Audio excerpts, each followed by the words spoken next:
আজি আমি আলোচনা কৰিম ক্লাছ 7ৰ গণিত চেপ্টাৰ বিষয়ে।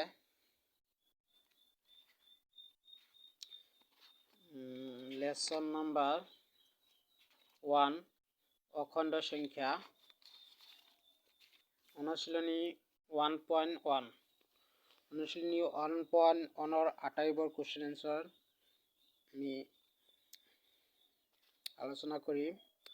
প্ৰথম কোৱেশ্চনটো হ'ল 5 আৰু -13ৰ মাজত কিমানটা অখণ্ড সংখ্যা আছে। এক নম্বৰটো সলভ হ'ল -5 আৰু 13ৰ মাজত 17টা অখণ্ড সংখ্যা আছে। 2 নম্বৰ কোৱেশ্চনটো হ'ল 13 আৰু -13ৰ মাজত আটাইতকৈ ডাঙৰ আৰু আটাইতকৈ সৰু অখণ্ড সংখ্যা দুটা লিখা। সলিউশন হ'ল আটাইতকৈ ডাঙৰ সংখ্যাটো হ'ল 12 আৰু আটাইতকৈ সৰু সংখ্যাটো হ'ল -12। 3 নম্বৰ কোৱেশ্চন তলত দিয়া অখণ্ড সংখ্যাবোৰৰ সংখ্যা ৰেখাত বহুৱা। -10, -4, -1, 4 আৰু 5। 4 নম্বৰ কুৱেশ্যনটো হ'ল -15তকৈ ডাঙৰ 5টা ঋণাত্মক অখণ্ড সংখ্যা লিখা।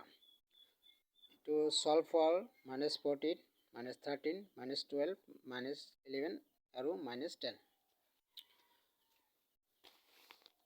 5 নম্বৰ কুৱেশ্যনটো সত্য নে অসত্য কোৱা। 1 নম্বৰটো হ'ল ধনাত্মক অখণ্ড সংখ্যাবোৰক স্বাভাৱিক সংখ্যা বুলি কোৱা হয়। তো এনসাৰ হ'ব সত্য। 2 নম্বৰ কুৱেশ্যনটো হ'ল আটাইবোৰ অখণ্ড সংখ্যাই পূৰ্ণ সংখ্যা। এইটো এনসাৰ হ'ব অসত্য। 3 নম্বৰটোৰ সংখ্যা ৰেখাডাল শূন্যৰ দুয়োফালে অসীমলৈ বিস্তৃত। এনসাৰ সত্য।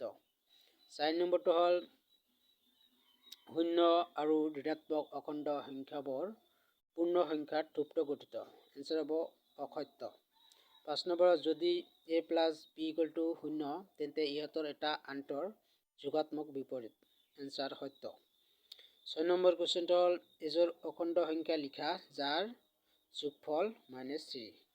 তো সলিউশনটো হ'ল এইটো নিৰ্ণয় -6 আৰু 3। 2 নম্বৰ কুৱেশ্যনটো হ'ল এযোৰ অখণ্ড সংখ্যা লিখা যাৰ বিয়োগফল -5। তো সলিউশনটো হ'ল সলিউশনটো কৰি পালো 2 আৰু -7। 3 নম্বৰটো হ'ল এযোৰ অখণ্ড সংখ্যা লিখা যাৰ যোগফল 0। তো সলিউশনটো হ'ল -2 আৰু 2। 4 নম্বৰ কুৱেশ্যনটো হ'ল এযোৰ অখণ্ড সংখ্যা লিখা যাৰ যোগফল 2। তো সলিউশনটো হ'ল 5 আৰু 3। তেনেকৈ 7 নম্বৰ কুৱেশ্যনটো এযোৰ ঋণাত্মক অখণ্ড সংখ্যা লিখা যাৰ বিয়োগফল 6। তো সলিউশন কৰি চালো -3 আৰু -9। 8 নম্বৰ কুৱেশ্যনটো হ'ল অখণ্ড সংখ্যা a আৰু b নিৰ্ণয় কৰা যাতে 1 নম্বৰ a + b ধনাত্মক হয়। Solution a = 1, b = 2, a + b = 1 + 2 = 3। 2 number কুৱেশ্যনটো হ'ল a ≠ b। Solution a = 1, b = 2, a ≠ b = a ≠ 2। 3 নম্বৰটো হ'ল a - b = 0। Solution a = 1, b = 1। নিৰ্ণয় a - b = 1 - 1 = 0। এনেকৈ 9 নম্বৰটো খালী বাকচৰ ভিতৰত খালী ঠাই পূৰ কৰা। এইটো হ'ল সলভ হৈ গ'ল। 10 নম্বৰটো হ'ল এজন মানুহে এই স্থানৰ পৰা 14 কিলোমিটাৰ দূৰে গ'লে কিন্তু আন এজন মানুহে এই স্থানৰ পৰা 6 কিলোমিটাৰ পশ্চিমলৈ গ'ল তেতিয়া তেওঁলোকৰ দূৰত্বৰ অন্তৰ কি হ'ব। তো সলিউশন হ'ল এই বিন্দুৰ পৰা এজন মানুহে 14 কিলোমিটাৰ পূবলৈ গ'ল, আন এজন মানুহে এই বিন্দুৰ পৰা 6 কিলোমিটাৰ পশ্চিমলৈ গ'ল। নিৰ্ণয় তেওঁলোকৰ দূৰত্বৰ অন্তৰ হ'ব 20 কিলোমিটাৰ।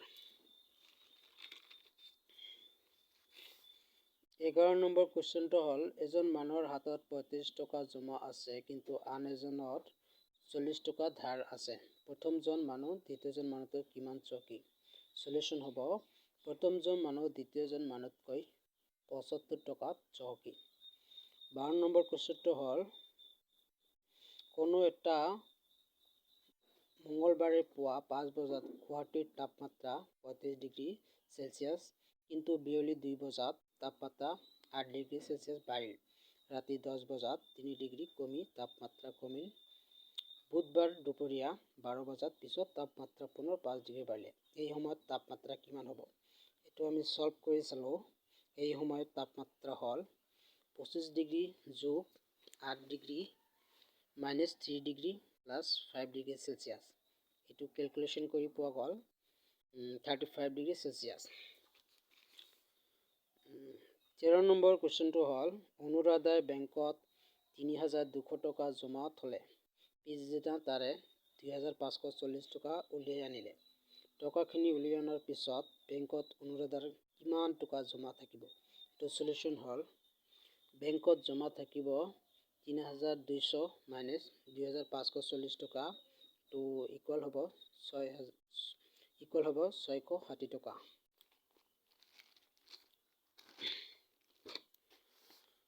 14 নম্বৰ কুৱেশ্যনটো হ'ল দুটা সংখ্যাৰ যোগফল -5। যদি এটা সংখ্যা 18 হয় তেন্তে আনটো সংখ্যা কিমান হ'ব? এইটো সলভ কৰি আমি চালো। ধৰা হ'ল আনটো সংখ্যা x দিয়া আছে, এটা সংখ্যা 18। প্ৰশ্ন মতে x plus 18 equal to -5, x equal to -5 minus 18, x equal to -23। নিৰ্ণয় আনটো সংখ্যা হ'ব -23। 15 নম্বৰ কুৱেশ্যনটো হ'ল -23 লগত কি যোগ কৰিলে যোগফল 0 হ'ব? Solve -23 plus 23 equal 0। নিৰ্ণয় -23 লগত 23 যোগ কৰিলে যোগফল 0 হ'ব। 16 নম্বৰ কুৱেশ্যনটো হ'ল দুটা অখণ্ড সংখ্যাৰ যোগফল -48, তাৰে এটা -20 হ'লে আনটো কিমান হ'ব? সলভ। ধৰা হ'ল আনটো সংখ্যা x দিয়া আছে, এটা সংখ্যা -20। প্ৰশ্ন মতে x plus -20 equal to -48, x minus 20 equal to -48, x equal to -48 plus 20, x equal to -28। নির্ণয় আনটো সংখ্যা -28।